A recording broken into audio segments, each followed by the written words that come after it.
Welcome back to the deep dive.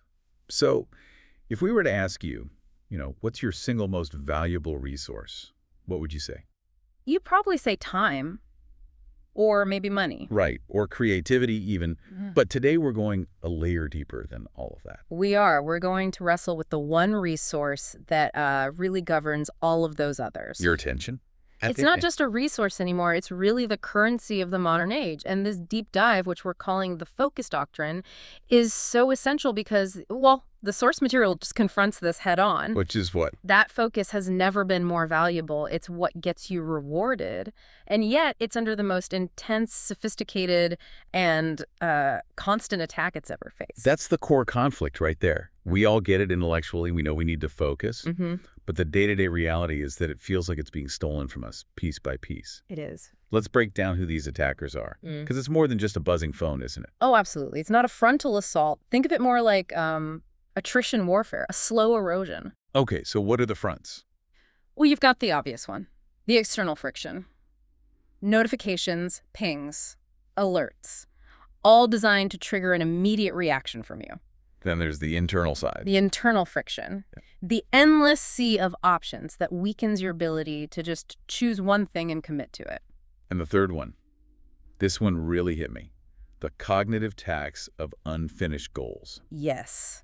Every single item on that mental to-do list, even the ones you're actively ignoring, they're still there, occupying a small but persistent thread of your attention. And that explains the failure mode for so many people who have all the talent in the world. Precisely. The material is very clear on this. Most people don't fail from a lack of talent or a lack of desire. They fail because of a breakdown in the process. Their focus is fragmented, it's divided, and honestly, it's surrendered far too easily. They have the raw capability, but they're missing the discipline of direction. They spend their days reacting instead of acting. Exactly. Reacting, not acting. Which brings us to a really crucial definition. And this is a powerful reframing we want to give you, the listener, right at the top. Yeah. Focus is not a fleeting feeling. No. It's not some motivational high you just have to wait for. The doctrine is incredibly firm on this point. Focus is fundamentally a decision. It's a discipline. It's a doctrine you live by. But we treat it like an emotion, don't we? I don't feel focused today. We do. And that's the trap. It needs to be treated like a muscle, one that responds to training. Right. It has to be strong enough to work for you when motivation inevitably disappears. Because it always does. It always does. And when that discipline is strong, progress becomes, well, inevitable. Because you stop having to negotiate with yourself every single morning about whether you're going to do the work. That reframing from an emotion to a non-negotiable decision, that seems to be what separates the amateur from the professional. It's everything. So our mission with this deep dive is to strip all of that away, the myths, the noise, and to equip you with a mindset that doesn't drift. We're going to talk about clear decision-making, steady work, and crucially, how to protect your attention until the work is finished. And the goal is not just doing more. It's not about being busy. It's about doing what matters, consistently, deliberately, until it's done. The whole structure is designed to build an internal framework so that when things get boring or difficult, which they will, your commitment doesn't just evaporate. It stays solid. Okay, let's dive into the absolute bedrock of this doctrine, Section 1, which starts with this powerful commitment principle. The sources frame it as decide once, eliminate forever. It sounds so simple, but it gets right at the true internal reason that focus leaks. It does. It's what we're calling the decision barrier. Okay. Most people spend so much energy trying to plug the leaks in their focus, but they mistake the source of the leak. They think it's the external world, the distractions. Exactly. When in reality, the leak is internal negotiation. People lose focus because they never truly 100% commit to a path. They keep their options open. They keep the back doors unlocked. And they tell themselves that one insidious little phrase. I'll see how it goes. That's the one. It sounds so reasonable, doesn't it? It sounds flexible, like you're managing risk. It sounds safe, but the doctrine calls it incredibly dangerous. Why? If I keep a plan B in my back pocket, how does that indecision actively drain my energy right now on plan A? Think about the psychological cost of it. An undecided mind is constantly running background software. It's always negotiating. What kind of negotiating? Should I keep going with this project? Or maybe that other idea I had last week was better? Is this getting too hard? Should I switch? Right, that constant second guessing. That weighing of options, that mental clutter. It consumes a huge amount of your limited executive function without producing any forward movement. It's like internal context switching. That's a perfect way to put it. You're switching between 2 or 3 alternative futures you haven't fully dismissed. So cognitively, it's like we're paying rent on houses we don't even live in. Exactly. And that's why focus doesn't just magically appear halfway through a project. It begins at a specific moment. It begins the moment you make a definitive choice, shut down those other negotiations, and commit to one single direction. So this leads to the idea of finality over perfection. The strongest form of clarity isn't knowing what the perfect outcome will be. No, not at all. It's knowing what you have already chosen to do right now. Finality is stronger than optimism. It is. Because avoiding a final choice feels safe. It feels like you're minimizing the risk of being wrong. But it's a quiet killer of momentum. Every hesitation splits your attention. It does. Every little thought of switching paths weakens your internal commitment. Real progress, it demands a certain kind of finality. They have to burn the boats. You have to burn the boats. Not because you're being reckless, but because you need all your mental energy focused on navigating the ship you're actually on. And when you make that final decision, a truly final one, it's like a switch flips. The mental noise just stops instantly. You stop asking, should I keep going? And you start asking the much more productive, action-oriented question. Okay, what's the next step? That mental shift is everything. Once the choice is made, your mind stops wasting energy on the why and can focus entirely on the how. A firm decision gives your focus an anchor point. It tells your attention where it needs to live and, more importantly, where it must return when it drifts. It turns momentum from a feeling you hope for into a function of the system you've built. Precisely. Which brings us to the next part of this, the elimination mandate. Once you decide, the real discipline is ruthless elimination. This is where the rubber meets the road. It's not enough to just commit verbally. You have to act on it. You have to ruthlessly eliminate the alternatives. Eliminate the unnecessary social comparisons. Eliminate that habit of just looking sideways to see what everyone else is doing. And that's where people struggle. They commit with their words, but they keep their escape routes mentally active. They keep plan B, C, and D on life support, just in case. But focus needs loyalty to thrive. It can't survive if you're constantly looking for an easier out. No, it can't. But doubt is inevitable. It's going to show up. So when that feeling appears, what's the practical action? You have to treat doubt like a fire alarm, not a request for a deep conversation. You don't debate it. So what do you do? The source material suggests a really powerful forward sentence, a mental shortcut. Okay. You just tell yourself, I've already decided. I've already decided. That's it. It's a pre-made answer. By deploying it, you restore your focus almost instantly, and you return to the task without getting sucked into the emotional debate that doubt is trying to start. That's a fascinating tool. Yeah. You're using a past rational decision to bypass present emotional turbulence. Exactly. You let that decision stand not just until it feels easy or exciting, but until the work is completely, totally finished. And that is how your focus stops being fragile and starts becoming reliable. It stops depending on your mood. And starts depending on your structure. So we've anchored our focus with a strong commitment. Now we have to protect it. Section 2, protecting your most valuable resource attention. And we have to start with how focus is taken from us. Because it's not a big, loud event. It's slow and quiet. It is the great silent theft of our time. And the noise doesn't announce itself as a threat, which is what makes it so dangerous. It disguises itself. It disguises itself as relevance or even as politeness. Urgent messages, polite requests from colleagues, social media updates. They all seem like necessary inputs. Right. But before you know it, your attention is scattered across a dozen different agendas, and none of them are yours. That really is the modern predicament, isn't it? The world, our economy, it survives on borrowed focus. It feeds on reaction. It does, and if you don't intentionally and proactively decide what gets access to your mind, the default setting is that everything will. So the key insight here is moving from being a passive receiver to an active filter. It's about discernment. You have to internalize this. Not everything that asks for your attention actually deserves it. And, maybe more importantly, not everything that feels urgent actually matters. That's the big one. If you're constantly in reaction mode, just bouncing from email to Slack to text, you are surrendering your internal authority. You're optimizing for other people's priorities, not your own. But I can hear the listener thinking right now, I can't just ignore my boss. I can't ignore my client. there's this whisper of guilt that comes with cutting the noise. Of course there is. That guilt is the emotional lever that the noise uses to stay alive. It's how it keeps its grip on you. That we should be available, we should be responsive. So this is where we need a profound reframe. The source of material is very strong on this.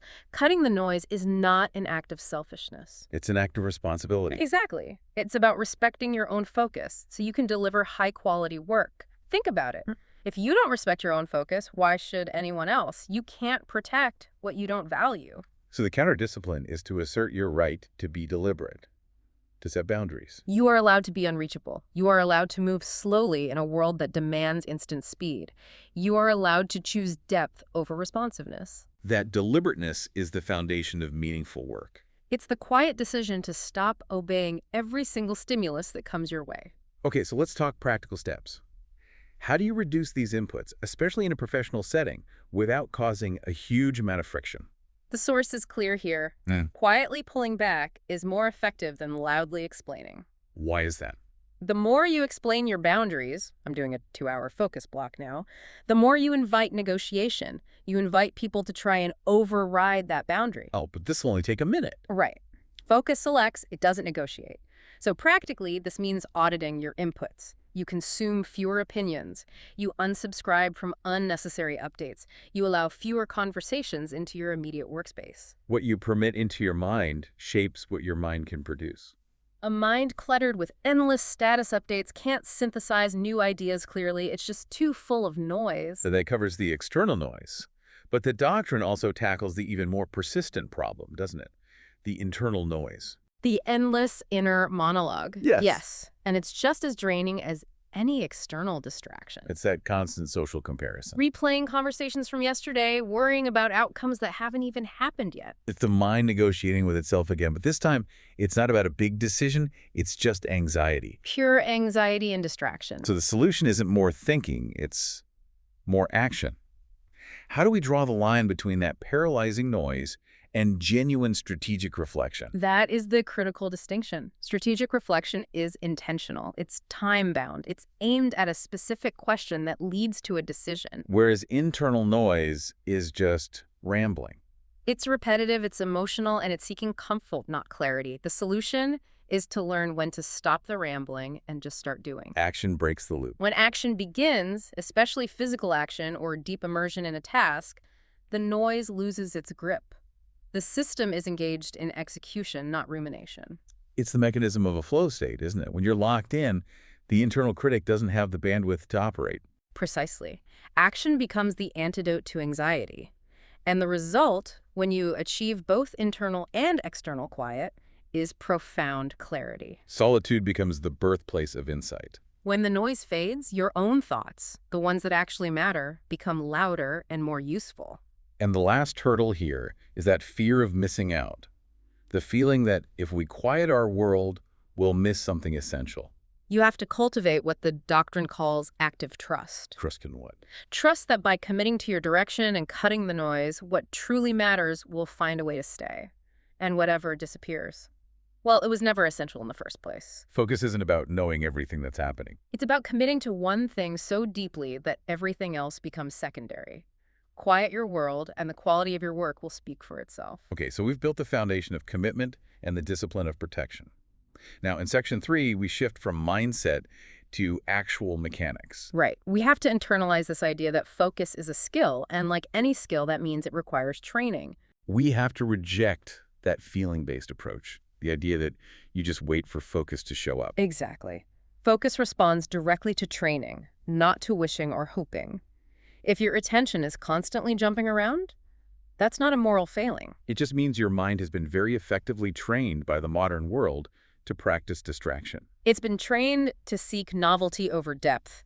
But the very good news is that whatever has been trained can be retrained. So for training the mind like a muscle, what's the fundamental exercise? The core training rule. The foundational rule is unwavering, one thing at a time, fully. No multitasking. But multitasking feels so productive. It feels productive because it gives you a little dopamine hit of novelty every time you switch. But the sources are clear. Every switch comes with a cognitive cost. A switching tax. A tax, Sure. and you're paying it over and over. Depth requires stillness, and stillness requires the discipline to just stay put cognitively. But staying with one task, especially when it's hard or boring, that creates resistance. The mind starts looking for an escape. It does. It will search for any little escape, like checking a text message. What happens in that moment? Is that failure? No, that is the precise moment the training begins. That feeling of resistance is your old, distracted habit reasserting itself. So you have to recognize it and just gently resist. Gently resist the urge to shift. Every time you notice the drift and non-judgmentally return to the task, you are building control. I think that's a huge mental shift for people. They feel like if their attention wanders for 30 seconds, the whole session is ruined. That's the trap of perfectionism. The true goal is not to achieve the impossible state of never losing attention. The goal is return. The goal is return. Focus is measured by how quickly you bring it back after it's drifted, not by how perfectly you held it in the first place. So every single return is a successful rep. It's a successful repetition. It strengthens the habit, it builds self-trust, and over time, those returns become faster and quieter, more automatic. But training also needs structure. We can't just white-knuckle our way through an 8-hour day. No, attention thrives in defined periods. You have to define the time and the space, work fully within that boundary, and then, this is key, decisively rest. The difference between a focused sprint and an endless, exhausting slog. This rhythm teaches your mind when to be on and when to release. The source material says continuity small, repeated moments of full attention rewires the brain much faster than rare, intense bursts of forced focus. This brings us to a huge element of this. Willpower. We rely on it so much, but this doctrine says if your focus relies on willpower, it's doomed to fail. It is, because willpower is a finite resource. It runs out. It's like a muscle that gets tired. Cognitive science is pretty clear on this. It rises and falls with your sleep, your blood sugar, your stress levels. So if you have to use willpower every morning just to get started? You are setting yourself up for inconsistency. Your results will become completely dependent on your mood, which is, by its nature, unstable. So we need an alternative. A system that sidesteps the need for willpower. We do. Focus needs structure, it needs rhythm, and it needs non-negotiable rituals that operate no matter how you feel. Rituals act as, what, cognitive on-ramps? They automate the beginning of the process. They eliminate that question of when and if. And the simpler the better. Simplicity is key because complexity just invites excuses. A ritual should be dead simple. It could be making a specific cup of tea, opening 3 specific browser tabs, putting on noise-canceling headphones. It's a sensory signal to your brain. A signal that says, now it's time to work. When the ritual starts, the focus follows, almost like a trained response. And the power of these rituals is that they eliminate decision fatigue. Which is a massive, silent drain on our cognitive budget. Every little choice. Wow. What to work on first, where to sit. Should I check that one email before I start? All of that drains the mental capacity you need for the actual hard work. Rituals eliminate those preliminary decisions, freeing up your executive function for what really matters. And the doctrine insists that these rituals have to be non-negotiable. They require fierce respect. Non-negotiable means you show up because that's what you do, not because you feel ready. You have to guard that time. Fiercely, especially from the small interruptions. They're the most dangerous because they convince you that a little flexibility won't hurt, and they slowly erode the ritual's authority. The goal is continuity, not perfection. If a ritual breaks one day, you just repair it the next. You return without drama or self-criticism. We've established the discipline. Now let's talk about applying it.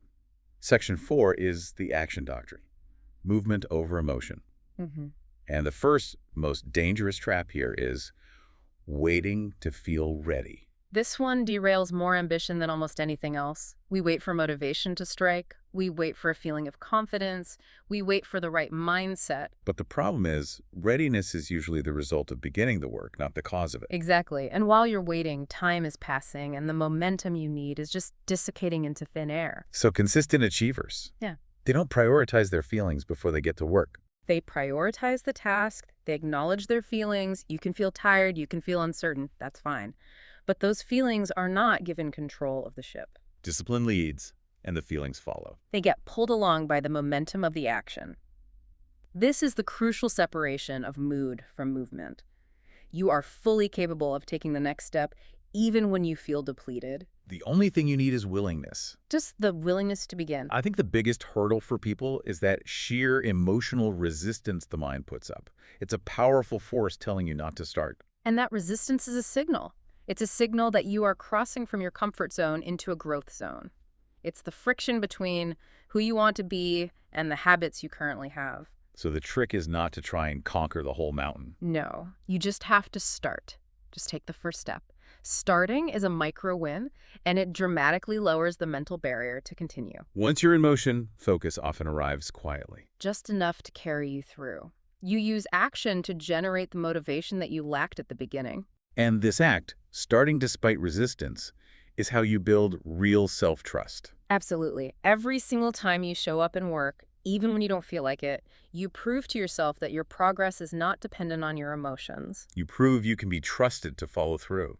That trust compounds, and self-doubt begins to fade because your actions are consistently contradicting it. You stop asking uncertainty for permission to move forward. And that consistent action allows us to apply the second principle in this section, concentrated force, narrowing your effort. Right. Focus feels weak and ineffective when your effort is spread too thin. If your energy is divided across 10 different goals. Everything gets a little bit of attention. But nothing gets enough attention to be completed in a meaningful way. Progress does not respond to scattered effort. It only responds to concentrated force. This is the breakthrough principle. Breakthroughs don't come from dabbling. They come from depth. And depth requires staying on one path long enough to actually get somewhere. I like the analogy of water. Yeah, effort spread across a wide surface barely leaves a smudge. But if you focus that same effort into a narrow stream, like a pressure washer, It can cut through stone. the difference is directionality. So narrowing your effort means rigorously identifying the few high-leverage actions that really move the needle. And these are usually the uncomfortable ones that are easy to avoid. The ones you avoid in favor of busy work. This requires enduring what the doctrine calls the quiet buildup, because this kind of focused effort feels slow at the start. It absolutely does. You're not juggling a lot of things. You're not seeing dramatic, immediate results. You are building the foundation that no one else can see. And this is the exact phase where most people quit.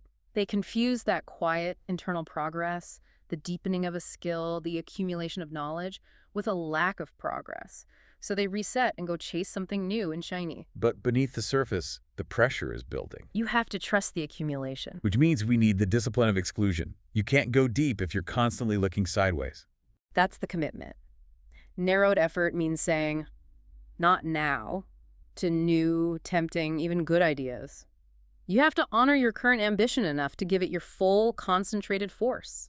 The psychological shift is powerful. Doubt loses its influence because you're no longer debating if this project matters. You've already decided that for now, it matters more than anything else. And the tangible goal here is the power of one. It is far better to advance one single goal to 80 or 90% completion than it is to make 10% progress on 10 different goals. Because completion changes you. It proves the system works. And it frees up your mental energy completely for the next thing. Okay, we're moving into the resilience phase, section 5. Sustaining focus through adversity, and importantly, through silence. This is a big one. We have to start by talking about guarding your focus from external commentary, especially for people in high-stakes professional fields. Giving too much weight to external opinions, advice, feedback, critique, even well-meaning critique is a remarkably fast way to fracture your attention. It introduces doubt. It introduces doubt, it pulls you sideways, and it forces you to question decisions that you've already committed to. Focus fundamentally weakens when the authority for your direction lives outside of you. Which ties directly into what the doctrine calls the cost of approval. When you're chasing approval, your focus becomes unstable. Because you're constantly adjusting your path to match what you think other people want to see. Your energy shifts from execution, from progress to perception. You spend more time explaining and justifying than actually doing. Right. So the doctrine advises detachment. And this isn't isolation. It's about becoming highly, almost ruthlessly selective about whose voice actually matters for your current mission. And that act restores your internal authority. It does. But how do you build that internal authority, especially when you're getting conflicting advice from people you respect? You have to recognize that real certainty grows from repetition and evidence from your own actions, not from consensus. You have to stop outsourcing your belief in your path. Certainty is practiced, not granted by others. The most focused people don't over-explain. They don't defend their choices endlessly. They just execute and let the results speak for the discipline they've employed. Silence protects your direction. The results confirm it. Well said. Now for the real test. Staying steady when progress is silent. This is the crucible. This is where most ambitious people drift away. It is the highest test of committed focus. You are showing up, you are doing the ritual, you're putting in the work. But there's no visible reward, no feedback from the market, no obvious sign that a payoff is coming. We are so conditioned to expect rapid confirmation, that little hit of validation, and when it doesn't arrive, the mind starts to panic. It starts looking for a new idea, an easier path. This is the illusion of stagnation. It feels like you're stuck. But progress is almost always invisible right before it becomes obvious. Like the Chinese bamboo tree. Exactly. It spends 5 years growing roots underground. You see nothing. And then in the 5th year, it shoots up 90 feet in 6 weeks. The growth was happening the whole time. Silence is accumulation. To stay steady in that silence, you need active trust. Trust in the committed process. Trust in the accumulated internal work you've done. So many people quit right before the breakthrough because they confuse that lack of external feedback with a genuine lack of progress. And they reset all that momentum they've built. All of it, needlessly. So this requires maximum internal authority. It requires restraint. Absolute restraint. Restraint from constantly checking your metrics, from comparing yourself to others who seem to be moving faster, from seeking external reassurance that you're on the right path. When that doubt starts screaming at you, you don't engage the argument. You just return to the smallest thing you can control. The next action, the next focus session, the next paragraph. Giddiness. It's so ordinary, but so rare. That rarity is what creates the long-term advantage. And underpinning all of this sustainability is the intentional practice of simplifying your life and mind. Focus just struggles in complexity. The more crowded your life becomes, too many commitments, too many possessions, too many expectations, the harder it is for your mind to settle down and concentrate. Our brains aren't built to manage chaos. No, they're built to manage threats and opportunities. When the environment is chaotic, the mind just stays agitated. So simplicity isn't an ascetic choice, it's a strategic one. It creates mental space. Space to think, to breathe, and to concentrate on the one thing that matters. When life is simplified, your mind shifts from being reactive to being intentional. And the practical application here is key. It is. Simplify your commitments. Ask yourself, does this support my core direction right now? If not, eliminate it or postpone it. Simplify your environment. Remove the things that distract you.